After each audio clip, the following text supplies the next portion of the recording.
अजीज मोमिनीन, आज हम आलमगीर कलीसिया के साथ मिलकर खजूरों का इतवार मनाते हैं, जिसे यसु मसीह के दुखों और अजियत का इतवार भी कहा जाता है।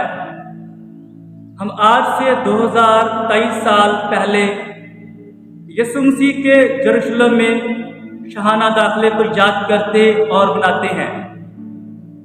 दौराने जलूस पढ़ी जाने वाली तिलावत, जो कि हमने मुक़द्दस मत्ती की इंजील में से सुनी है, शहादत देती है कि यरूशलेम में लोगों ने यसु मसीह को अपना बादशाह तस्लीम किया और उसके इस्तकबाल के लिए अपने घरों से बाहर बाजारों में निकल आए और उसकी राह में अपने कपड़े बिछा दिए। कुछ लोगों ने खजूर की डालियां बिछा दी और बादशाहों के बादशाह का पुरतपाक इस्तकबाल किया। यसु मसीह ने गधी के बच्चे पर सवार होना कबूल किया। गधी का बच्चा हलीमी, फरोतनी, इनकसारी और आजिज़ी की इलामत है। इसी तरह सलातीन के सुल्तान हमारे खुदा यसु मसीह ने सादगी, इनकसारी और गरीबी को अपनाते हुए अपने आप को कुल इंसानियत की निजात के लिए कुर्बान होने के लिए पेश कर दिया। प्यारे भाइयों और बहनों, 30 के सीन में मौसम बहार में यरूशलेम में 2 जुलूस दाखिल हुए। एक जुलूस किसानों का, जबकि दूसरा शाही हुक्मरानों का। मशरक से यसु मसीह गद्दी के बच्चे पर सवार होकर अपने पैरोकारों के साथ खुशी के नारे लगाते हुए कोहे ज़ैतून से नीचे उतरा। कोहे ज़ैतून से यरूशलेम 2 मील के फासले पर था। यसु मसीह किसानों के एक गांव नासरत का रहने वाला था। यसु का पैगाम खुदा की बादशाहत का ऐलान कर रहा था और उसके पैरोकार किसान खानदानों से आए थे। शहर यरूशलेम की जानिब मशरक से यसु मसीह का जुलूस यरूशलेम में दाखिल हुआ, जबकि मगरब से पैंतुस पिलातुस, अदूमिया, सामरिया और यहूदिया का रोमी गवर्नर घोड़ों पर सवार फौजी दस्तों के साथ यरूशलेम में दाखिल हुआ। यसु के जुलूस में शामिल लोग खुदा की बादशाहत का ऐलान कर रहे थे, जबकि पिलातुस अपनी शहाना ताकत का बोलबाला कर रहा था। दोनों अजलास हफ्ता के मरकजी तसादम की मादी शक्ल पेश कर रहे थे और यसु की मसलूबियत इन अजलास में वाज़े तौर पर नजर आ रही थी।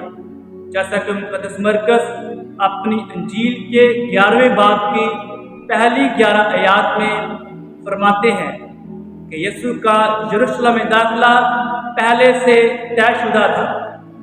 यसु यरूशलेम में एक बादशाह के दौर पर दाखिल हुआ, जिसके मानी बिल्कुल साफ थे, क्योंकि ज़िक्रिया नबी अहद अतीक में पहले इस दाखिला को अलामती तौर पर बयान कर चुका था।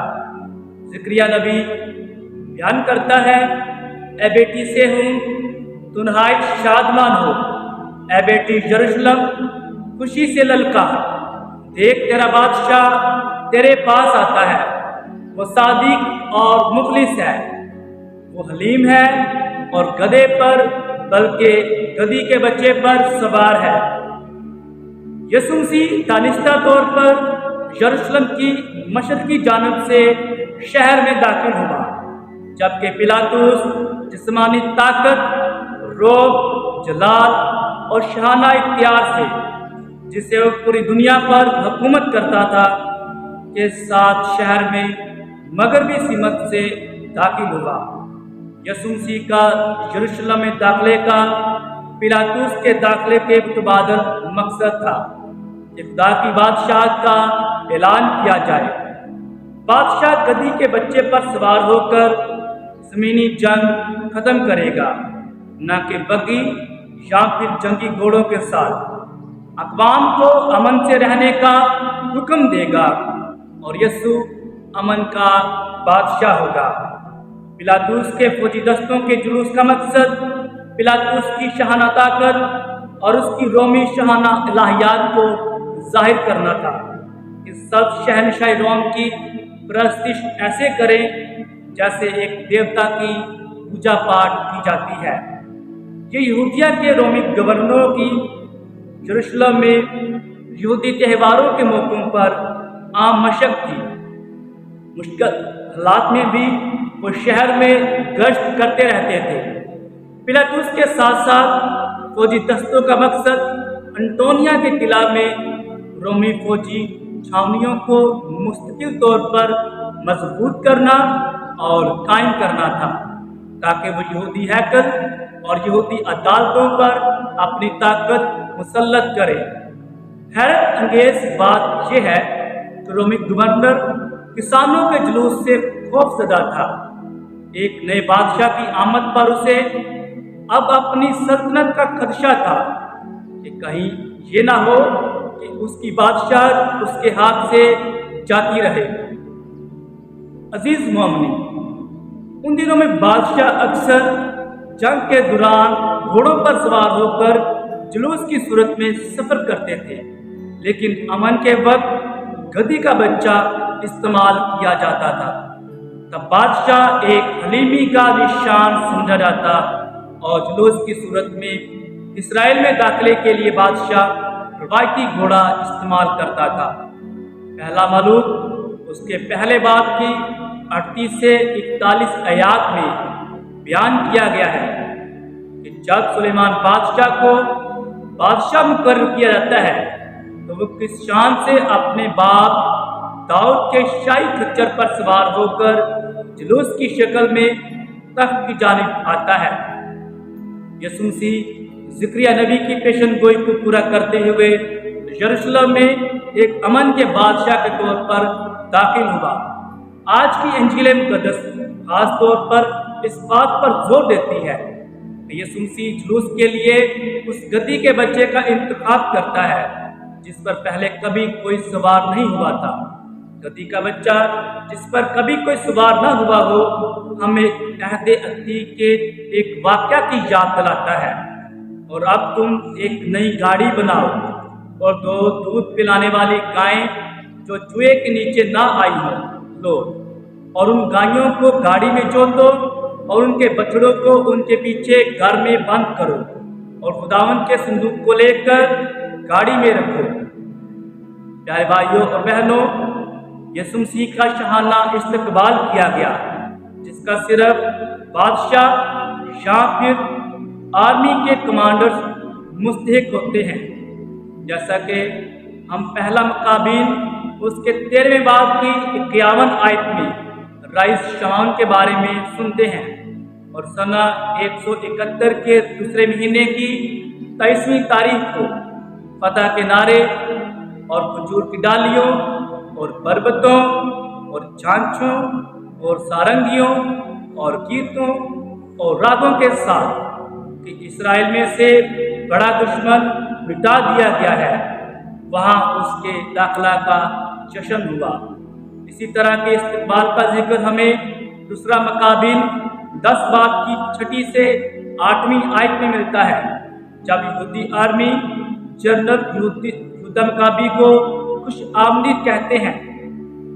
اس لیے ہاتھ میں پتوں والی شاخیں اور سبز ٹہنیاں اور کھجور کی ڈالیاں لے کر اسی کی حمد کی جس نے انہیں ہیکل کے پاک کرنے میں کامیابی بخشی، اور انہوں نے اعلان فرمایا اور حکم صادر کیا کہ تمام یہودی قوم ہر سال یہ دن منایا کرے۔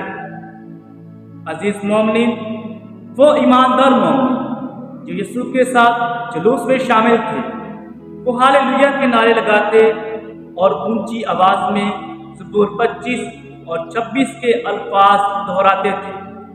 ہوشانا یونانی زبان کا لفظ ہے جس کے حقیقی معنی اے خداوند ہمیں ابھی بچا کے ہیں۔ اس وقت لوگ بھی یسوع بادشاہ سے اپنے بچائے جانے کے لیے ہوشانا کے نعرے بلند کر رہے تھے۔ عید فصح کے دوران تقریباً 25,000 کے قریب बड़े ज़बह किए जाते थे, लेकिन वो बड़ा जो कि कहने आज़म ने ज़बह करना होता था, ईद के अहम तरीन दिन से 4 दिन पहले जुलूस में हैकल में लाया जाता था। इसलिए खजूरों के इतवार यस्सु सच्चा पाशकाई बरा एक बड़े जुलूस में हैकल की तरफ ले जाया गया। प्यारे भाइयों और बहनों, जुलूस के शुरू में यस्सु यरूशलेम पर रोया, और जब वो नज़दीक आया तो शहर को देखकर उस पर रोया और कहा, काश कि तू इसी दिन में उन बातों को जानता जो तेरी सलामती की हैं, मगर अब वो तेरी आंखों से छुपी हुई हैं। और इसी दिन यस्सु ने हैकल में व्यापार का काम करने वालों का सफाया किया और हैकल में दाखिल होकर खरीदो फरोख्त करने वालों को निकालने लगा और उनसे कहा कि लिखा है कि मेरा घर दुआ का घर है, मगर तुमने उसे डाकुओं की खोह बना दिया है। आइए आज हमारे लिए ये सुनहरी मौका है कि हम भी अपने बादशाह यीशु मसीह को खुलूसे दिल से कबूल करें, उसके पास जाएं, उसकी बेशबहा मोहब्बत का तजुर्बा करें, जिसने हम सब की खातिर अपनी जान सलीब पर निसार कर दी। हम अपने आसमानी बाप के सामने अपने गुनाहगार होने का इकरार करें और दिल की पाकीज़गी और सफाई के साथ उसको अपने दिल के तहखानों में उतरने दें, ताकि हमारा खुदा यीशु मसीह हमेशा तक हमारे दिलों में सुकूनत करे और हम अपने बादशाह की अब्दी बादशाहत के वारिस बनने के लायक ठहरे। खुदा यीशु मसीह हमें ऐसा करने का फजल अता करे। आमीन।